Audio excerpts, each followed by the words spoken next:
હું નીકળ્યો તો ઘરેથી બાણેજ જવા માટે. હા, તાજો માજો બાબલો બનીને પાણીનું કુલર ગાડીમાં નાખીને અમે નીકળ્યા હતા કે આગળ જઈને ટોપ 3 સર્કલમાં ટ્રાફિક જામ થઈ ગયો. અરે ટ્રાફિક તો જો ભામ ભેગી થયો અહીંયા તો, પણ ભૂપાના કારણે.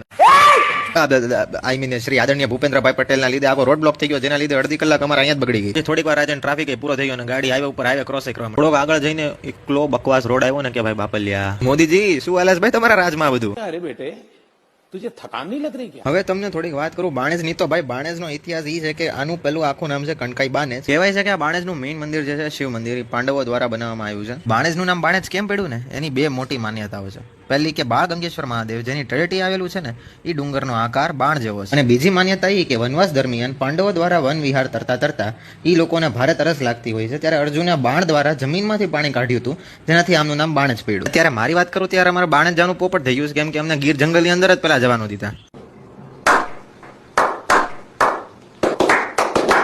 પછી હું બાણેજ થી બાય બાય થઈને અમે લોકો નીકળી ગયા વેરાવળ જવા માટે.